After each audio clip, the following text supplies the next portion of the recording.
আমি এখন নবনিযুক্ত মাননীয় প্রধান বিচারপতি সৈয়দ রেফাত আহমেদকে শপথ গ্রহণের জন্য মঞ্চে আসার সবিনয়ে অনুরোধ জানাচ্ছি।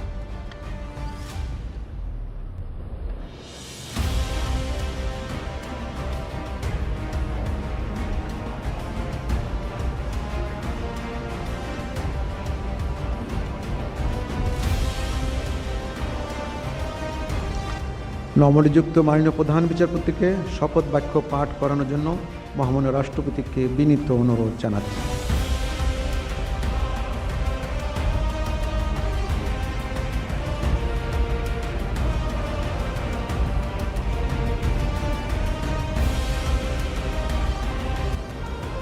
বিসমিল্লাহির রহমানির রহিম। আমি সৈয়দ রেফাত আহমেদ বাংলাদেশের প্রধান বিচারপতি নিযুক্ত হইয়া সশ্রদ্ধ চিত্তে শপথ করিতেছি যে আমি আইন অনুযায়ী ও বিশ্বস্ততার সহিত আমার পদের কর্তব্য পালন করিব। আমি বাংলাদেশের প্রতি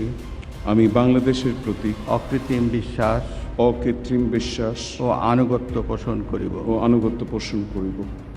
আমি বাংলাদেশের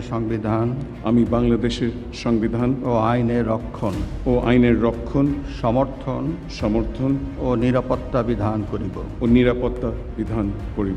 এবং আমি ভীতি বা অনুগ্রহ অনুরাগ বা বিরাগের বশবর্তী না হইয়া সকলের প্রতি আইন অনুযায়ী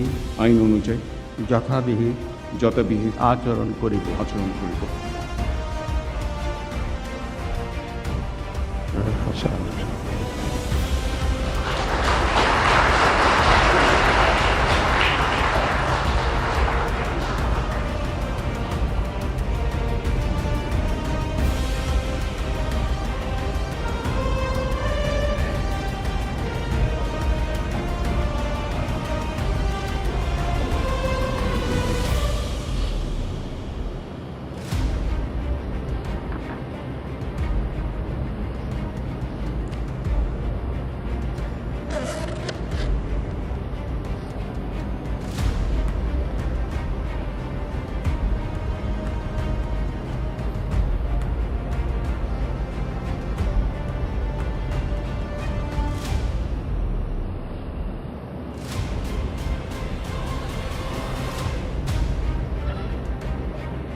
মহামান্য রাষ্ট্রপতি এবং মাননীয় প্রধান বিচারপতিকে সবিনয়ে ধন্যবাদ জানাচ্ছি এবং মাননীয় প্রধান বিচারপতিকে তার আসন গ্রহণ করার জন্য বিনীতভাবে অনুরোধ জানাচ্ছি।